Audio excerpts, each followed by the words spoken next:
Hello, Half Size Me community.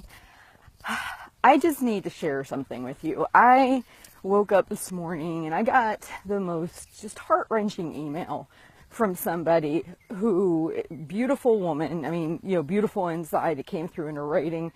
And she's in her 50s. She had lost over 170 pounds. And then she has gained it back over the course of 2 years because she was dealing with taking care of her parents and her elderly parents. And there's so much value in me sharing this with you because there's so many lessons that, we take away from these things, right? So Joel says to me, well, how did she lose the weight? How could she possibly gain it back? And I said, easy. You don't have your emotional house in order. If you can follow points, you can follow calorie counting, like you'll lose body weight. This is me going on a little bit of a rant with you just because I feel safe here. You're going to lose weight. That is not the question. The question is, if you never learn boundaries, if you don't create time for yourself. I said to my husband, I'm like, how much drastically different is my life now versus when I was 170 pounds heavier? And he's like, oh, it's night and day difference. Right, because I chose to change all those components. It isn't just calories. It isn't just exercise. I wish it was that simple. It's not. It comes down to, how do you live your life? When someone impedes on your time and you know you need that time to take care of yourself, do you say no? Do you create time in your calendar for you? Do you have the things that you love? When emergencies happen, do you have a baseline to work from? We kind of just give everything away, and then when tragedy and things strike, we find ourselves not knowing how to continue to take care of ourselves. Your only job is to manage your life. That's your only job.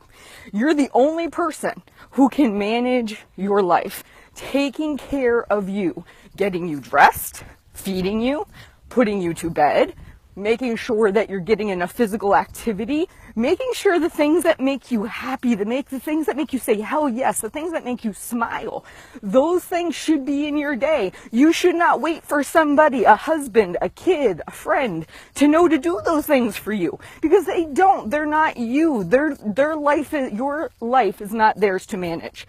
It is for you to manage. Do not give up on yourself. Do not. And what I learn from reading these emails, which just sometimes bring me to tears, is that we drop the ball not on learning how to count calories, points, macros, none of that. We drop the ball on managing our lives, on loving ourselves enough to say no to others and saying yes to us and what we need to do. And it sounds so selfish, I know. But I promise you, it's not, because now this woman who is well back over where she wanted to be weight-wise is feeling miserable about herself. So her whole life, the whole existence that she had, and she just talks about the self-loathing and the anger and the frustration, should she be living like that? Like, whose responsibility is it to get her out of that?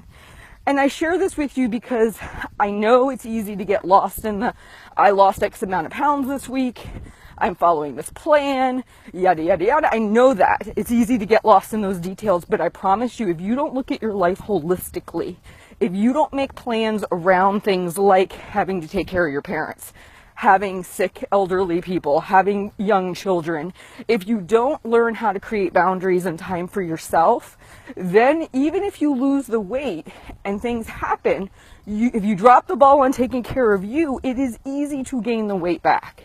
So I want to share this because I want you to just take a moment and say, okay, if I'm looking at this as a pie chart and I've got my nutrition and I've got my exercise, how am I doing with all these other aspects? How am I doing with my time management? How am I doing with saying no and creating boundaries? Because I know that all sounds foo-foo right now, but I tell you, this is why people are gaining the weight back. This is why I get the emails. I don't know how to take care of myself and take care of my parents. I don't know how to deal with the emotional stress at work, so I've been binging every day. And have gained all the weight back. I mean, it's not because they didn't understand calories or exercise, it's because of the emotional and time situations. So please learn, please take in what I'm sharing with you and learn from it and look at how you can apply it to your life, because I don't want you to email me these emails 2-3 years down the line. I want you to keep this weight off. That's my goal for you. I don't care if you lose 10 pounds. If that 10 pounds never comes back, then you've won. You've won this. Remember, it's not about how much you can lose. It's how long can you keep it off, and never having to feel defeated because you've gained it all back. All right, guys. You just wake up some days and you're just feeling a serious emotional weight on your chest. Well, I just shared that with you today. And I hope you have a wonderful Thursday. I hope you take some of these ideas under advisement, and you start to look at how you can apply them into your own life. You guys have a wonderful day. I'll talk to you soon. Bye.